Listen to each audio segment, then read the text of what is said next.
Fala pessoal, bem-vindos a esse vídeo especial. É um vídeo que eu vou responder as perguntas que vocês me mandaram pelo Instagram em comemoração aos 4.000 inscritos do nosso canal By Rav Sani. Então aproveita agora, já se inscreve nesse canal se você ainda não é inscrito, deixa o seu like, compartilha aí nas redes sociais e vamos para a primeira pergunta que foi enviada pelo nosso querido Israel Silvestre. Israel Silvestre nos enviou a primeira pergunta e a pergunta do Israel é a seguinte: quando surgiu o interesse de você virar rabino? Ótima pergunta, Israel. A resposta para essa pergunta, ela é curiosa, porque normalmente as pessoas elas decidem o que vão fazer numa idade mais avançada. Eu com 16 anos, eu já sabia o que eu queria para minha vida. Como? Porque quando eu estava no college, quando eu era adolescente, eu tive um professor e esse professor me inspirou a seguir a carreira do rabinato. Ele foi sequestrado quando ele tinha 16 anos, a minha idade. Em 1976, ele estava no avião que saiu de Israel com destino a Paris, mas o avião foi sequestrado por terroristas e a rota foi desviada. Eles foram parar na Uganda e o exército de Israel conseguiu resgatar todos esses reféns e essa operação ficou conhecida como Operação Entebbe. Então esse meu professor, ele estava lá a bordo e ele prometeu que se ele saísse vivo desse sequestro, ele ia dedicar a vida dele em prol de um ideal nobre. Então eu fiquei com aquilo na cabeça e eu decidi compartilhar no futuro toda essa beleza que o judaísmo tem a oferecer, principalmente com a juventude do Brasil.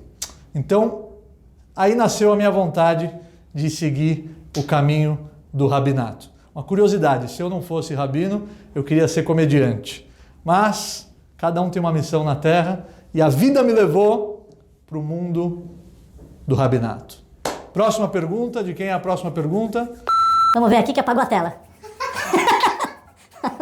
Não pode deixar apagar. Próxima pergunta que me enviaram foi a pergunta do nosso querido seguidor Levi Farias. Levi Farias mandou uma pergunta: Rabino, pode me explicar a diferença do período de Páscoa cristã para o comemorado pelos judeus? Muito boa pergunta. Agora passou a Páscoa e esse ano a Páscoa cristã coincidiu com a Páscoa judaica. O que é a Páscoa judaica? A Páscoa judaica, na verdade, é a festa de Pessach.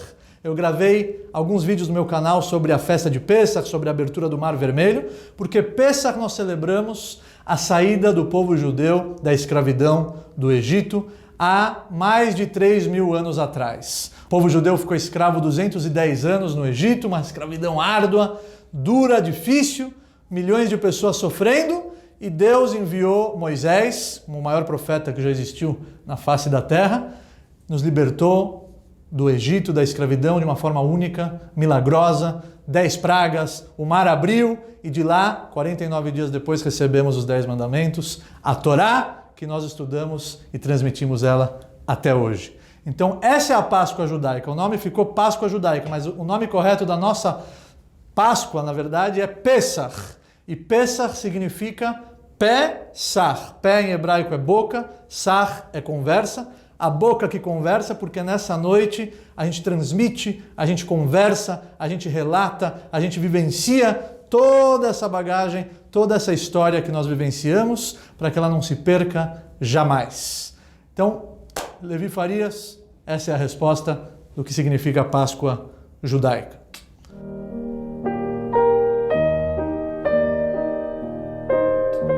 Próxima pergunta. Quem mandou a próxima pergunta foi o nosso querido Gledson Costa Santos. Gledson, Rabino, o que você faria se não tivesse nascido judeu? Ô Gledson, pergunta? Nunca ninguém me perguntou isso antes, mas estão aqui para responder. Na verdade, se eu não tivesse nascido judeu, eu acho que em um determinado momento da minha vida eu ia começar a buscar um significado para ela, eu ia começar a fazer uma busca espiritual, eu iria acabar chegando no judaísmo, porque foi lá que eu encontrei todas as respostas. Quando eu tinha 13 anos, eu nasci numa casa que não é religiosa, meu pai é judeu, minha mãe é judia, mas não praticam o judaísmo, e eu com 13 anos me apaixonei pela Torá. Com 13 anos é o momento em que a gente estuda para o Bar Mitzvah, também gravei vídeos no canal sobre o Bar Mitzvah, podem olhar lá. E nesse momento que eu me conectei, me aprofundei e conheci ela de perto, eu me apaixonei por ela. Ela se transformou na minha namorada, a Torá. E aí ela me deu resposta para tudo, todas as minhas perguntas, todos os meus questionamentos. Ela me abriu um leque de opções, uma filosofia única que só pode ser divina. Então eu acho que se eu não nascesse judeu num determinado momento da minha vida, eu ia acabar chegando no judaísmo, iria me apaixonar, iria me converter naquele momento.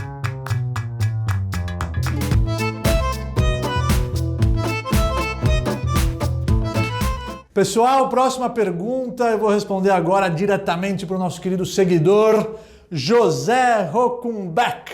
É assim que se pronuncia, José? Eu acho que é assim. José Rokumbeck. O senhor está no céu, primeiramente, nada de senhor. Você se considera um rabino moderno, mas que guarda a verdadeira essência do judaísmo? Olha, veja bem, ô José, eu me considero um rabino original, porque a Torá ela é uma só, o povo judeu é um só, e essa herança é uma transmissão genética espiritual milenar em que nada se perdeu.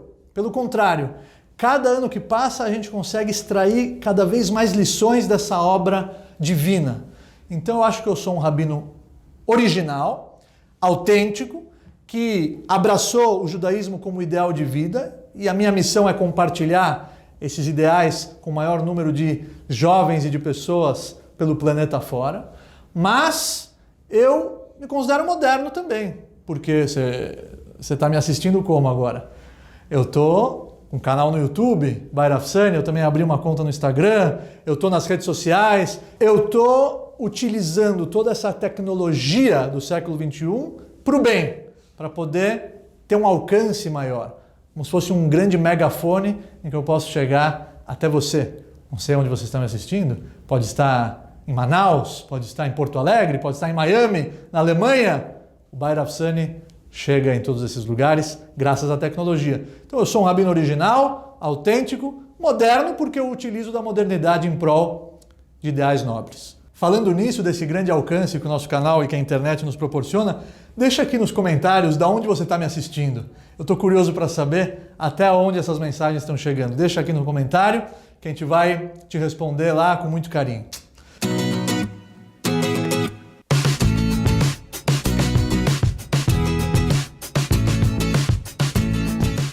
Vamos lá, pessoal. A próxima pergunta é a pergunta do querido Dalton Carlini. Vamos lá, Dalton. Rabino, admiro a cultura judaica, até mesmo por manter inalterada por milhares de anos. Como o senhor pode nos explicar essa manutenção do princípio por tantos séculos? Boa pergunta, Dalton. Como eu falei antes, a Torá é uma obra divina. Quando você estuda a Torá, você se conecta com ela, você fica assim com os olhos arregalados. É impossível que um ser humano, por mais gênio que ele for, ou um grupo de gênios, ter afirmado, ter escrito, ter registrado tamanha sabedoria milenar. A Torá já afirmou coisas há 2000 anos atrás que nós estamos vivenciando elas atualmente. Quer dizer, um ser humano jamais teria essa capacidade de se arriscar, de arriscar sua reputação, afirmar algo com tanta propriedade. A revelação ela foi tão impactante que um povo inteiro abraçou essa cultura. Esse povo ficou separado por milhares de anos e agora, daqui a pouco, a independência do Estado de Israel, em 1948 os judeus se reencontram novamente e os mesmos costumes, os mesmos preceitos, nenhuma letra foi acrescentada, nenhuma letra foi apagada. Então, conforme você vai estudando e conhecendo ela, você chega nessa conclusão que ela é uma obra divina. E quando é algo divino, você entende como ela se mantém intacta até os dias de hoje.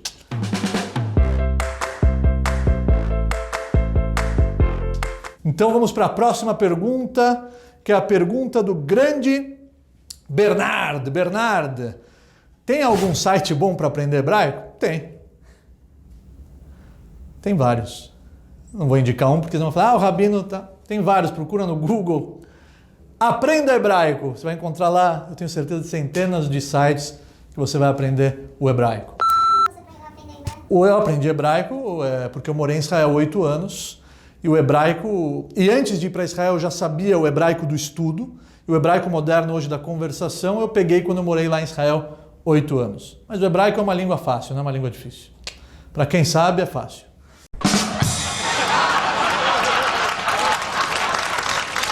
Próxima pergunta foi da nossa seguidora aqui, Daiane Salmos. Daiane Salmos. Rav, qual é a melhor receita para espantar a tristeza? Daiane, nem sempre as coisas acontecem do jeito que a gente gostaria, mas nesse momento você tem que ter fé e saber que tudo tem um propósito. E esse propósito é a sua missão aqui na Terra. Quanto mais você entender isso, quanto mais você interiorizar esse conceito, menos as situações do cotidiano vão te frustrar. Mantenha calma, tenha fé e você lá na frente vai entender o porquê que aquilo aconteceu daquela maneira e o porquê das coisas se desenrolarem daquela forma. Tudo tem um motivo, existe um Deus e Ele só quer o seu bem. Ninguém quer o seu bem mais do que Deus. Pense nisso. Daiane, como eu gostei da sua pergunta, eu vou te dar uma colher de chá. Tem uma outra maneira de espantar a tristeza semanalmente na sua vida. Vou até virar de câmera e vou te contar um segredo. Se inscreve no canal By Rav Sani, que lá você vai encontrar conteúdo alegre e reverente com mensagens de vida semanais. Se inscreve no canal, compartilhe o vídeo. Tenho certeza que essa dica vai trazer muita alegria para todos que estão nos assistindo. Então é isso, pessoal. Por hoje é só. Tem muitas outras perguntas que foram enviadas e eu vou responder no próximo vídeo que vai entrar no ar na próxima terça-feira. Então fiquem atentos, quem sabe a tua pergunta não vai estar nesse vídeo. Tchau!